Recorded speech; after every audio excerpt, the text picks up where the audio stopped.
सादर नमस्कार, सादर जय जिनेंद्र। क्षमा ब्रेकिंग जैन न्यूज प्रतिदिन प्रातः, दोपहर एवं रात्रि में देश भर से संपूर्ण जैन समाज से संबंधित सही और सकारात्मक समाचारों के लिए देखना और सुनना न भूलें। साथ में आपसे विनम्र निवेदन है कि यदि आपने इस चैनल को सब्सक्राइब नहीं किया है तो कृपया अवश्य कीजिए और शेयर और लाइक करके धर्म प्रभावना में सहयोगी एवं सहभागी बनिए। जबलपुर में विराजमान आचार्य श्री संघ के परम पूज्य आचार्य श्री समय सागर जी महाराज ने आज 29 मई 2025 को अपने महत्वपूर्ण प्रवचनों में कहा कि श्रद्धान सामान्य है किंतु समर्पण है वहीं पर आज्ञा दी जाती है।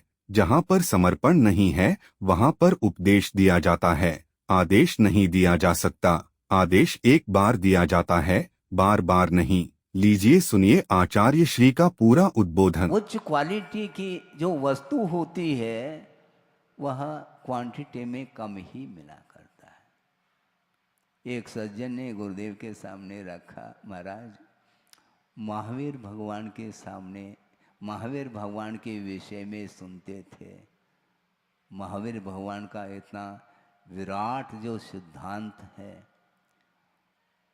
और उनकी अनुयायियों की संख्या कम क्यों है? सुन रहे हैं आप सुनिएगा, क्योंकि आपकी कविता भी हमने सुन ली। अब हमारी कविता सुन लो, गद्य में है, पद्य में नहीं।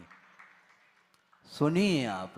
उन्होंने ये पूछा कि महाराज महावीर भगवान का सिद्धांत, जियो और जीने दो का जो सिद्धांत है और उस पथ पर वह स्वयं चल रहे हैं, किंतु उनके उपासकों की संख्या विरल क्यों है? तो उन्होंने उत्तर दिया, उदाहरण के साथ उत्तर दिया। सुनिए आप। उन्होंने, गुरुदेव ने ये कहा, सबसे दुकानों की संख्या अधिक किसकी है? जगह क्या सब्जी नहीं, अभी तो रुको। पान की दुकान जगह जगह मिलेगी आपको। 10-10, 15-15, 20-20 कदम कदम पर वह पान की दुकान मिलेगी, क्योंकि वह सुलभ है। और उससे आगे बढ़ो धीरे धीरे। किराना दुकान है, कपड़े की दुकान है, आदि आदि, ये और कम मिलेंगे। और इससे सोने चांदी की दुकान और कम मिलेंगे, और हीरे पन्ना आदि आदि इसके दुकान कम मिलते हैं। उसी प्रकार महावीर भगवान की उपासकों की संख्या कम है।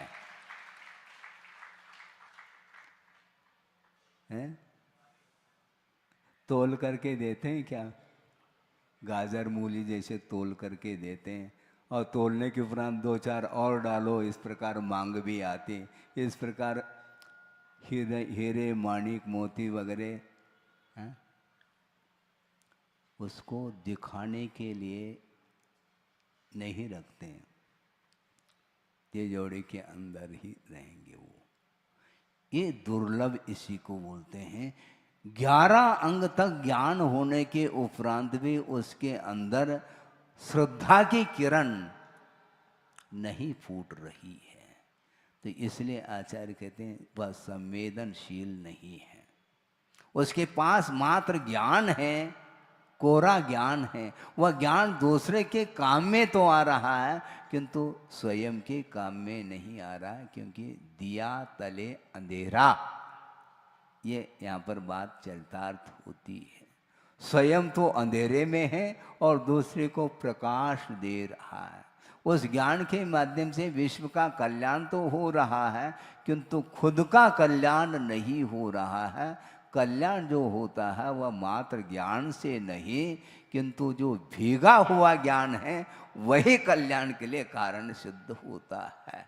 हमने उदाहरण दिया है, समुद्र में जो पाषाण खंड है वह करोड़ों अरबों सालों से वह समुद्र के तल में है, किंतु वह ऊपर ऊपर से भीगा हुआ है, ऊसई ऊसई, और अंदर जो है वह पाषाण खंड वह सूखा ही मिलेगा। इसीलिए आचार्य कहते हैं कर्तव्य करो, आगे बढ़ो।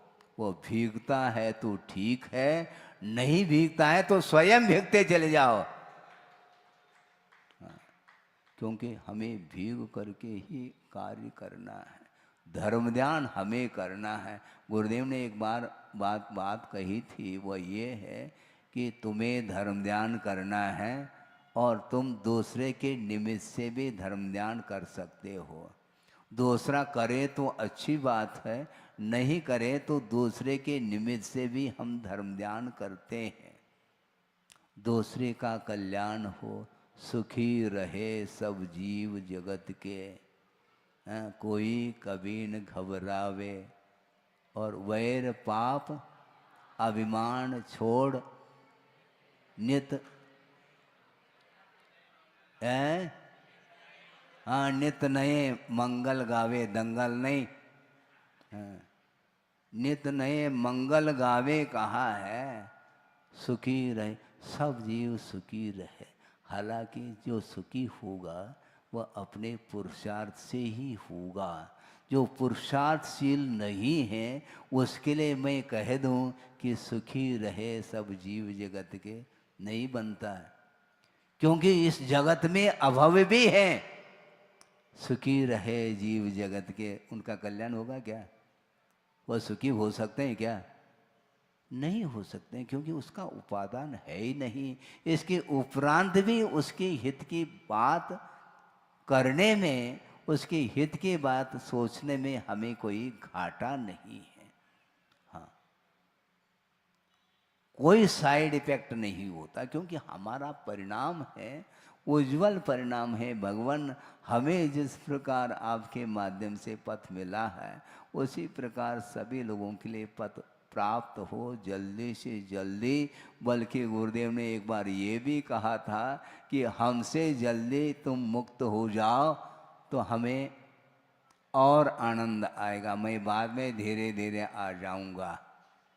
हाँ, क्योंकि आपको जल्दी है ना, जल्दी है तो जल्दी चले जाओ, हम धीरे धीरे आ जाएंगे, टहलते टहलते आ जाएंगे, हम आपके पास पहुंच जाएंगे। क्योंकि पहला और दूसरा क्या वस्तु है, मैं सिद्धांत की बात रखने जा रहा हूं, बहुत महत्वपूर्ण है। आप सोचेंगे कि संवेदन और ज्ञान की चर्चा चल रही है, और आज के तारीख से अनंत काल जिन्हें शुद्ध बन करके समय व्यतीत हुआ है, सुन रहे हैं आप, और आज के तारीख में किसी को मुक्ति मिली है, किंतु संवेदन में एक एबिलिटी है, संवेदन में समानता है। ये नहीं कह सकते जो अनंत काल जिनको निर्वाण को प्राप्त करके हो गया है उनको वो ज्यादा सुखी है, और आज के तारीख में जो मोक्ष प्राप्त कर लिया उनकी अपेक्षा से इनको कम सुख है। नहीं, क्यों? इसलिए नहीं क्योंकि संवेदन वर्तमान का होता है। अतीत में अनंत सुख उन्होंने भोग लिया है प्रति समय, इसके उपरांत भी वर्तमान का ही उन्हें संवेदन होगा। अतीत अनंत काल का संवेदन उन्हें भी नहीं होगा।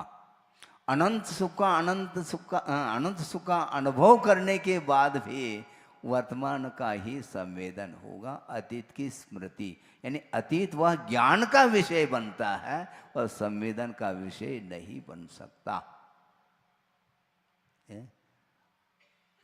भोजन के लिए बैठे हैं और सबको मोदक करता लड्डू परोस दिए हैं, सब ले रहे हैं, सब संवेदन कर रहे, एक साथ संवेदन हो रहा है। और मान लो ये कह दे तुम आज खा रहे हो, मैं बरसों से खा रहा हूँ, तुम खाते रहो, संवेदन तो आज ही हो रहा है सबको। कल तुमने जो लिया था वो आज थोड़े संवेदन में आएगा, नहीं आ सकता। इसलिए संवेदन की ओर दृष्टि होनी चाहिए, मात्र ज्ञान की ओर नहीं। संवेदनशील जो नहीं है उसके लिए उपदेश कभी भी लागू नहीं हो सकता। भीगना चाहिए। जो नहीं भीगता है तो उसको आप उपदेश कितने भी बार सुनाओ, वो नहीं भीग सकता। बीज का वपन करना है बिना भूमिका के। भूमिका का अर्थ क्या होता है? कृषक को पूछो, वह ग्रीष्म काल में हल चला करके भूमि को व्यवस्थित करता है, मुलायम कर देता है, फिर बाद में आषाढ़ में जब वह वर्षा प्रारंभ होती है तब वह बीज का वपन करता है। यह उस कृषक की कुशलता मानी जाएगी।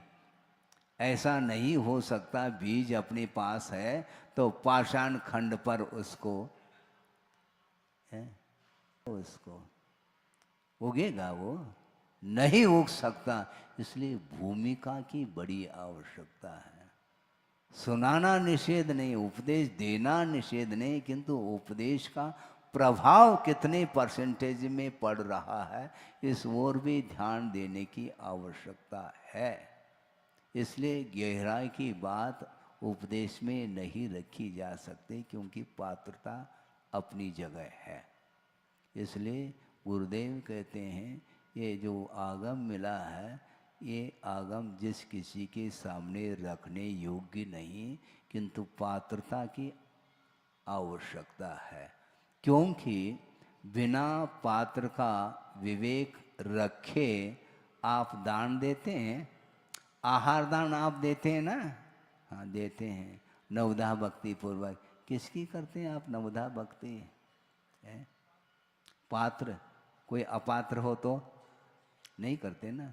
इसी प्रकार ये आहार दान की बात है, इसी प्रकार ज्ञान दान की भी बात है। विधि द्रव्य दात्री पात्र विशेषा तद विशेष तस्य दानस्य विशेष। ये नहीं कहा कि आहार दानस्य विशेष। जितने भी दान हैं वो दान के लिए पात्र का विवेक रखे बिना हम दान कर नहीं सकते हैं।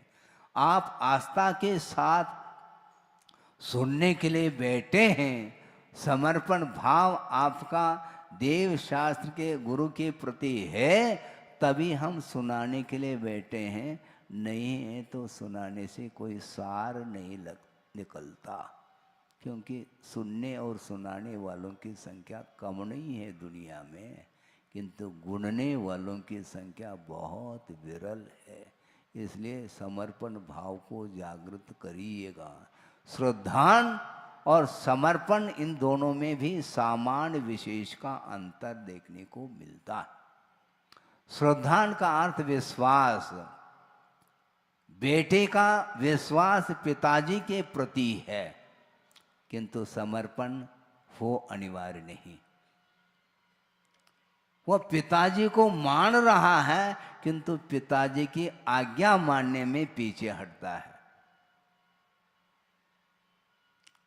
आज्ञा नहीं मानी तो पिताजी ने डांट लगा दी और गुस्से में आकर के वह बेटा चला गया। तो कब तक, जब गुस्सा उतर जाता है तो पिताजी को ढूंढता ढूंढता आता है वो। इसका अर्थ अभी भी वह पिताजी मानता है, किंतु आज्ञा मानने में उसको कठिनाई होती है। इसलिए श्रद्धान ये सामान्य है, किंतु समर्पण जहाँ है वहीं पर आज्ञा दी जाती है। जहाँ पर समर्पण नहीं है तो वहाँ पर उपदेश दिया जाता है, आदेश नहीं दिया जा सकता। क्यों? क्योंकि आदेश एक बार दिया जाता है, बार बार नहीं। एक बार कोर्ट में जजमेंट एक बार दिया, दोबारा नहीं। दोबारा नहीं। तुम्हें ऊपर जाना हो तो तुम जाओ ऊपर, लेकिन हाईकोर्ट का जो फैसला है बस एक बार फैसला दे दिया। उसी प्रकार आदेश जो है एक बार होता है, वो उपदेश बार बार भी हो सकता है, किंतु बार बार उपदेश देने के उपरांत भी स्वीकृति नहीं है तो ओम शांति का उपदेश दिया जाता है। ओम शांति का अर्थ क्या? ठीक है, क्या कर सकते हैं हम, कहाँ तक पुरुषार्थ कर सकते हैं आपके लिए? पुरुषार्थ की एक सीमा होती है, उपदेश की एक सीमा होती है, वहां तक हम उपदेश देंगे। और यदि मान लो विपरीत वृत्ति वाला है तो उसके लिए ओम शांति के अलावा कोई उपदेश है ही नहीं। महाराज फिर उसका कल्याण कैसा? वो करना चाहे तो, नहीं करना चाहे तो पकड़ पकड़ करके, संभव नहीं है, पकड़ पकड़ करके उपदेश दिया नहीं जा सकता। उसके अंदर योग्यता है तो वह स्वयं बिना बुलाए आ जाता है। गुरुदेव कहते हैं मैं बुलाने के लिए नहीं आता, ध्यान रखो, जो कहता हूँ उसको करना हो तो कर ले, नहीं है तो ओम शांति। इसका अर्थ हमारा तुम्हारा कोई संबंध नहीं यहाँ पर है। संबंध क्या होता है? आस्था का संबंध होता है। इसलिए उन्होंने यहाँ तक कहा तुम्हारे हित के बारे में मैं सोच रहा हूं, तुम्हें नहीं सोचना चाहिए। सुन रहे हैं आप? तुम्हारे हित के बारे में मैं सोच रहा हूं, इसलिए तुम्हें अपने बारे में नहीं सोचना। यदि तुम अपने बारे में सोचोगे मैं सोचना बंद कर दूंगा, आवश्यकता भी क्या है? हाँ, आवश्यकता क्या है? जो व्यक्ति दूसरे को निर्देशन देने की योग्यता रखता है उसको निर्देशन देने की कोई आवश्यकता नहीं, ये कहा है। छोटा बेटा है, उसको बार बार संभालने की आवश्यकता है, और वह दूसरे को संभालने की क्षमता रखने लग जाए तो ठीक है, उसको छोड़ देना चाहिए। उसको फिर उसकी उंगली नहीं पकड़ना चाहिए, क्योंकि वह दूसरे की उंगली भी पकड़ करके चल रहा है तो ठीक है। इसमें क्या सहयोग कब तक दिया जाता है? सहयोग तब तक दिया जाता है जब तक आवश्यकता है, अननेसेसरी नहीं, अनावश्यक सहयोग नहीं। तैरना जब तक नहीं आता है तब तक आप आलम्बन ले लेते हैं, कोई भी लकड़ी का आदि आदि का, और तैरना आ गया, बाढ़ में भी तैरने की क्षमता आपके अंदर आ गए, अब आलम्बन की कोई आवश्यकता नहीं, निरालंब होने के लिए कहा है। हाँ? कब तक आलम्बन लेओगे? भवजले पतताम जनानाम युगस्य आदो आलम्बनम, ऐसा कहा है ना महाराज? कहा है तो फिर आप उपदेश देना चाहो क्या मुझे? कहा तो है, किंतु वह आलम्बन कब तक लेगा? जब तक शुक्ल ध्यान प्राप्त नहीं होता तब तक पंच परमिष्टि का आलम्बन लिया जाता है और लेना चाहिए, भूलना नहीं चाहिए। किंतु शुक्ल ध्यान में लीन होने के उपरांत फिर आलम्बन की कोई भी आवश्यकता नहीं पड़ती, क्योंकि निरालंब हुए बिना वह शुक्ल ध्यान होगा नहीं, और शुक्ल ध्यान के बिना केवल ज्ञान भी संभव नहीं है। केवल ज्ञान जब तक नहीं होगा तब तक हम सहारा लेंगे। सहारा चैनल चलेगा ये, हाँ, सहारा छोड़ेंगे नहीं, ये ध्यान रखो। हाँ, गुरुदेव उपस्थित हो अथवा ना हो, प्रत्यक्ष और परोक्ष, जब तक कल्याण नहीं होगा तब तक हम सहारा लेंगे। आप लेना हो तो आपकी मर्जी, हमारी कोई अर्जी नहीं है। जिसको कल्याण करना है, करना चाहता है, वह आलम्बन लेता है और लेना चाहिए। की बात।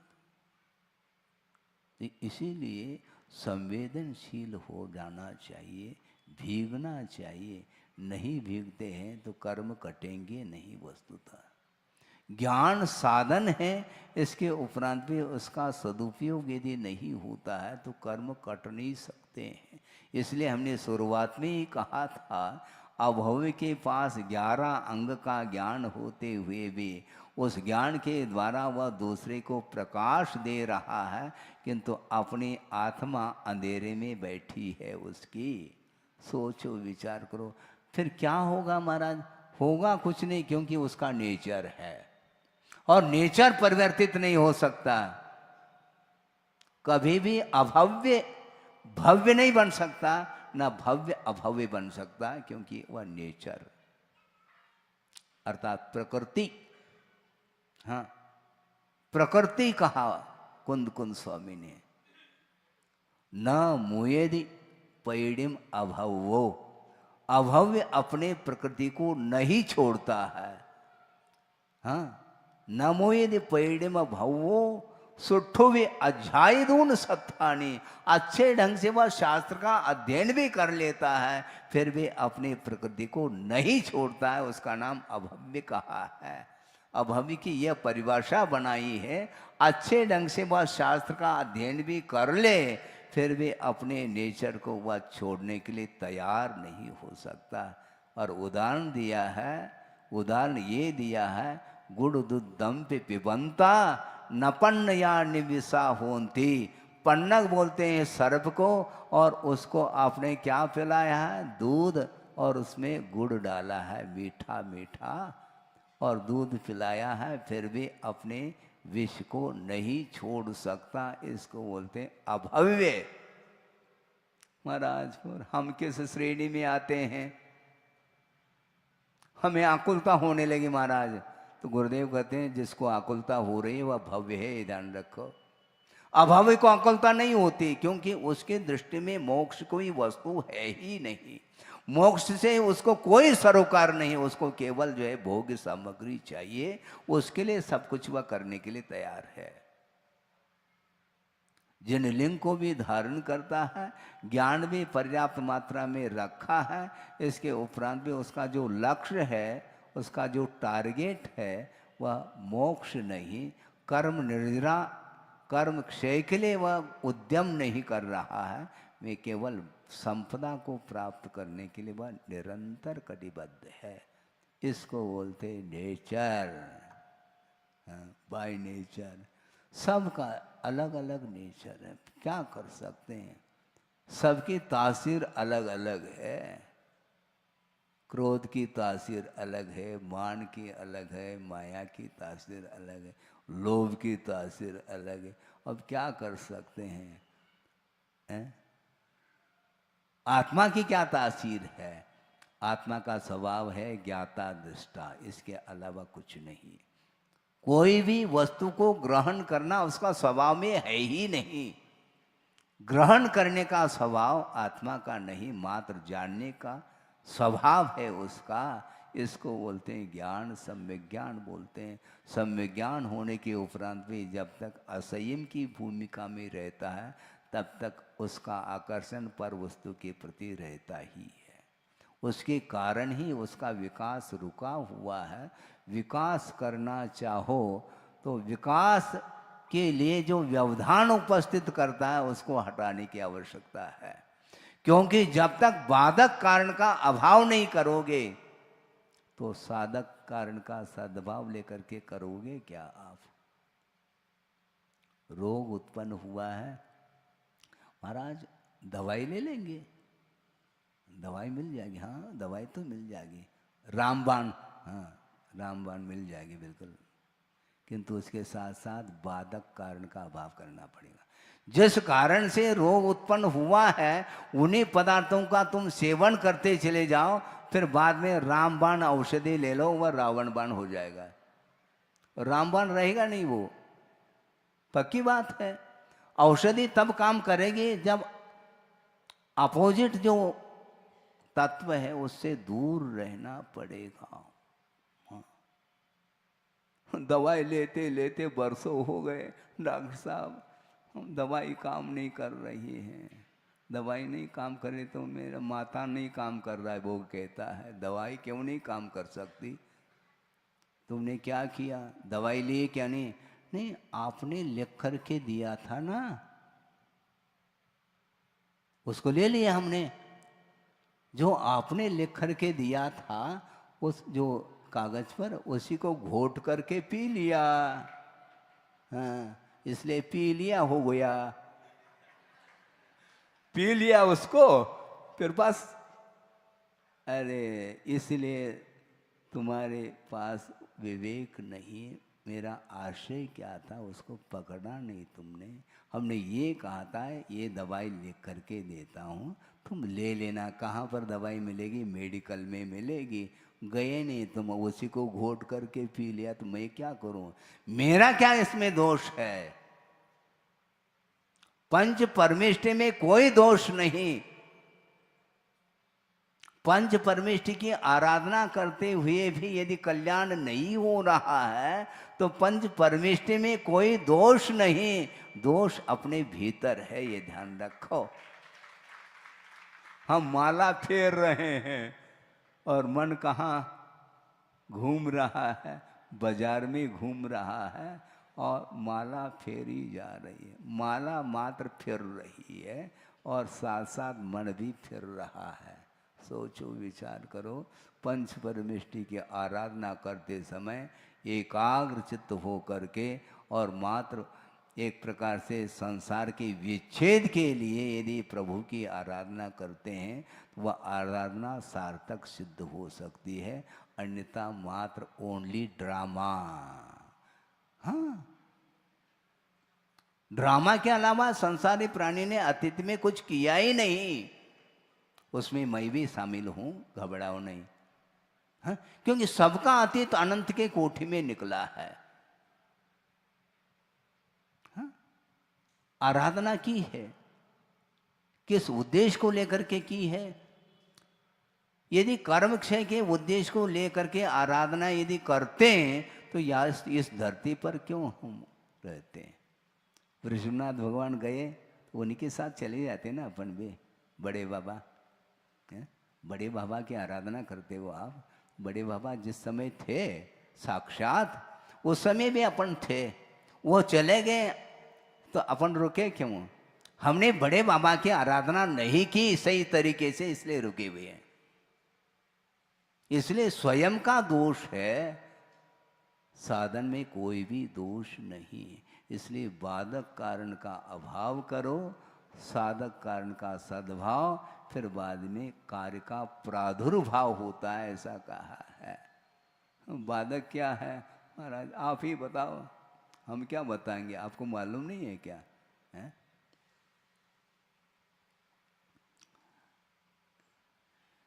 प्रवचन होने के उपरांत हमारी आज्ञा है क्या आपको जाने के लिए? है? नहीं है, फिर जाते क्यों? भेज कौन रहा है? प्रभु के चरणों में बैठ करके पूजन अर्चन करते हो, प्रभु ने बुलाया भी नहीं और भेज भी नहीं रहे, किंतु हम चले जाते हैं, अपने मन से ही चले जाते हैं, ये ध्यान रखो।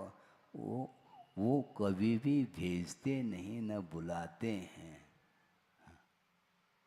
उनका ये काम है ही नहीं।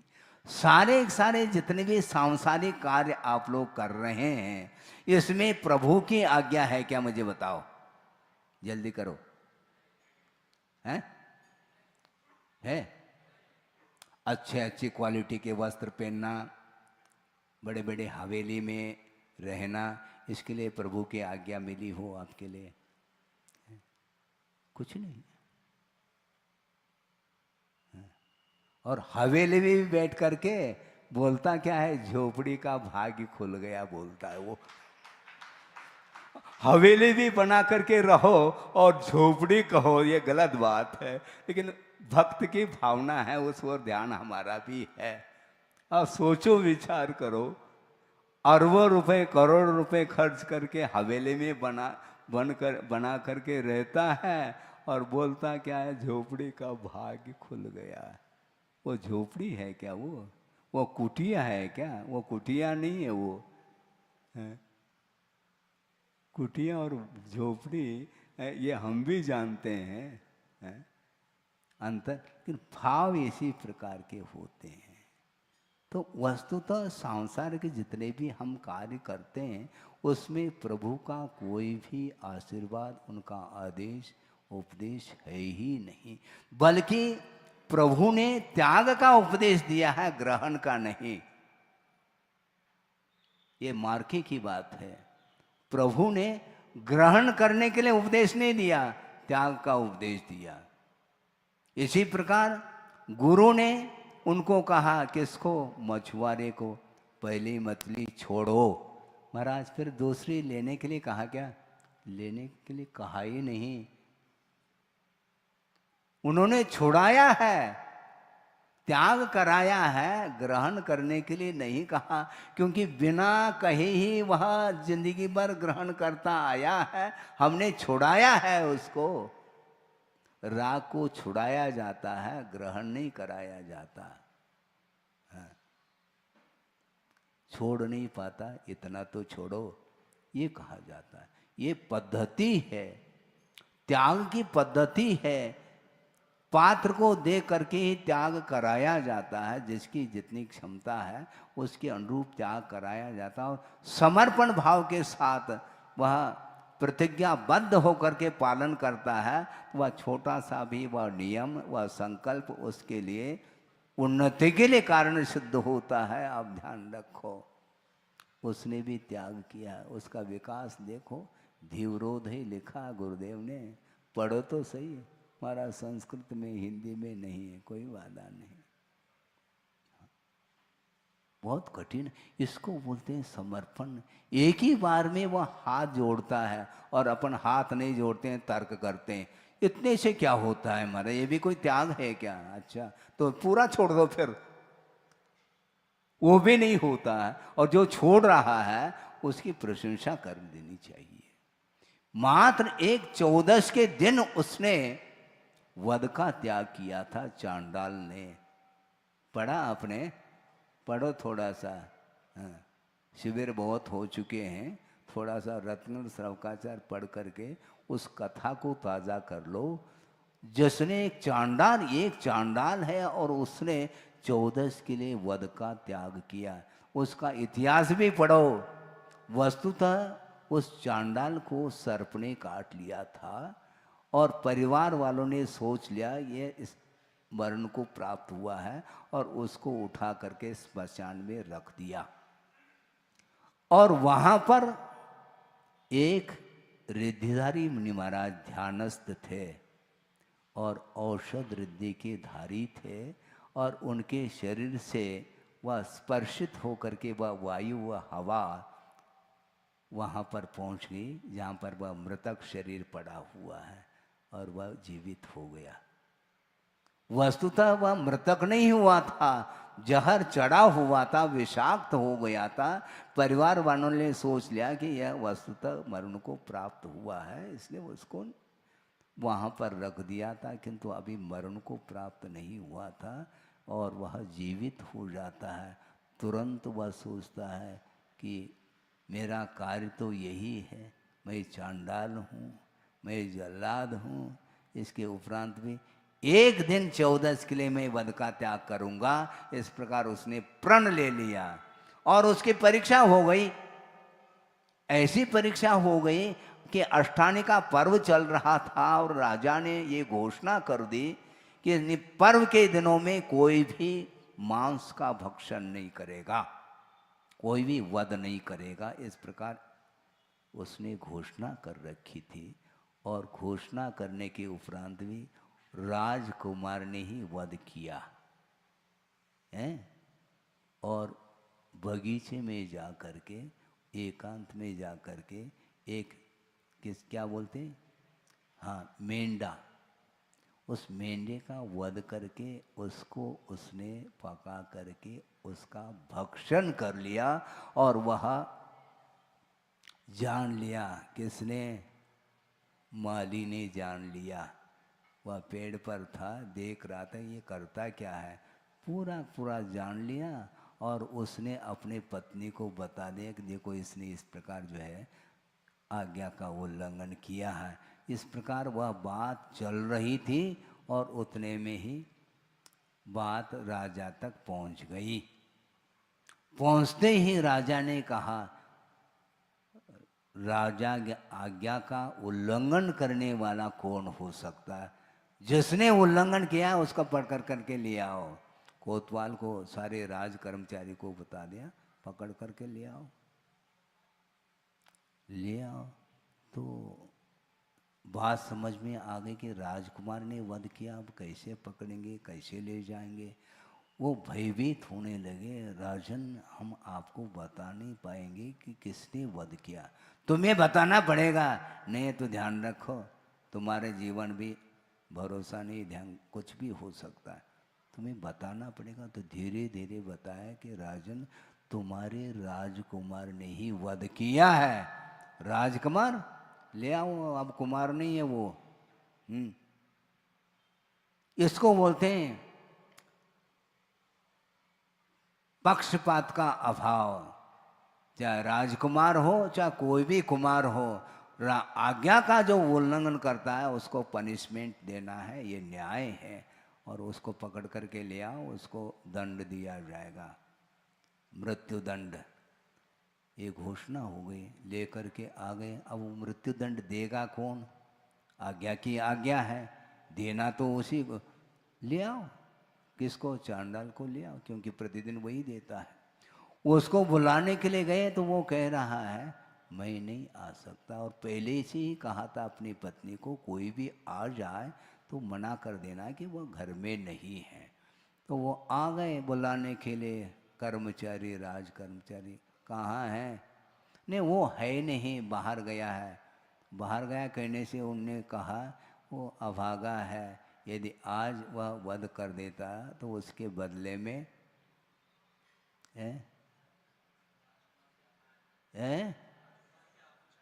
हाँ, आभूषण ये सब मिल जाते हैं उसके लिए। तो पत्नी के मन में लोभ जागृत हुआ। उसने कहा हाँ वो बाहर गए हैं, और इशारा कर रही हाथ से अंदर है, और उसको ले गए। ले जाने के उपरांत राजा के सामने वह निर्भीक होकर के खड़ा हो गया, वह चांडाल, कि वह कहता है कि राजन आप कुछ भी करो, आज तो मैं वध नहीं कर सकता, क्योंकि मेरा प्रण है। सूर्य पूरब से पश्चिम में उग जाए, पहाड़ चलायमान हो जाए, लेकिन मेरा यह प्रण या प्रतिज्ञा टूट नहीं सकती। 14 के दिन वध का त्याग किया। राजा कहता है ये भी कोई त्याग है क्या?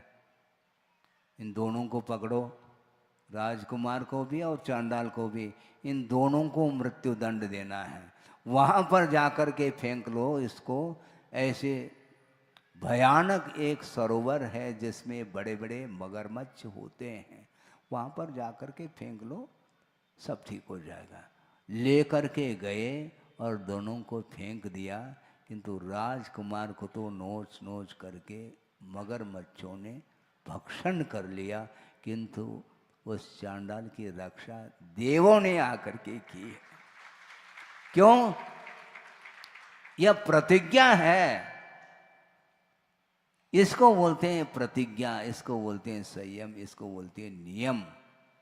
एक छोटा सा नियम आपके लिए लग रहा है, किंतु परीक्षा के समय पर पसीना आ जाता है। वह पसीना कुछ भी आ जाए, मरण हो जाए, प्राण निकल जाए, फिर मिल जाएंगे, लेकिन ये व्रत भंग हो जाए तो वह भंग करने के लिए मैं तैयार नहीं। इसको बोलते हैं समर्पण भाव, और वह सम्यक दर्शन को प्राप्त कर लेता है, और उसकी रक्षा होती है देवों के द्वारा। इसलिए हमारा इतना ही संक्षेप में कहना है कि कौन क्या कहेगा, हमारी रक्षा कौन करेगा, हमें आपत्ति आ रही, विपत्ति आ रही।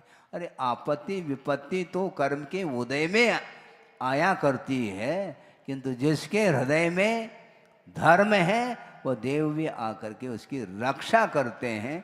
रक्षा की चिंता मत करो, स्वयं की रक्षा की चिंता मत करो, दूसरे की रक्षा करते चले जाओ, तुम्हारी रक्षा ऑटोमेटिक होती चली जाएगी। हाँ, गुरुदेव ने ये कहा है कि दूसरे के लिए रोना धर्म ध्यान है। समझ रहे हैं आप? दूसरे के लिए रोना धर्म ध्यान, और अपने लिए रोना आर्त ध्यान कहा है। भगवान के सामने हाथ जोड़ करके आप लोग रोते हैं, भगवान ऐसा कौन सा कर्म आ गया? भैया पड़ोसी के पास भी कर्म टूट रहा है, उसके पास उसके दुख को दूर कर लो, तुम्हारा दुख तो ऑटोमेटिक दूर हो सकता। ये हो गई संवेदना। इसको बोलते हैं संवेदनशील होना चाहिए, भीगना चाहिए। उपदेश बहुत सुन लिए हैं, सुनाते चले जाएंगे, हमें कोई आपत्ति नहीं, क्योंकि हमें कोई घाटा है ही नहीं। हमें धर्म ध्यान करना है, तुम्हारे निमित्त से कर लूँगा, हमें क्या दिक्कत है। आप लाका भवन में आते चले जाओ, आपके निमित्त से मैं धर्मदान कर लूँगा, और आपको यदि लाभ हो जाए तो आपसे भी मुझे ज़्यादा लाभ मिलेगा। ये ध्यान रखो। अहिंसा परमो धर्म की जय। क्षमा breaking Jain news YouTube channel पर विज्ञापन देकर धर्म प्रभावना में बने सहभागी। विज्ञापन देने हेतु संपर्क कीजिए मोबाइल नंबर 9026900740 एवं समाचार एवं वीडियो भेजने हेतु व्हाट्सएप नंबर 9335236222। क्षमा breaking Jain news YouTube channel देखने के लिए आपको बहुत बहुत धन्यवाद। सादर प्रणाम, सादर जय जिनेंद्र।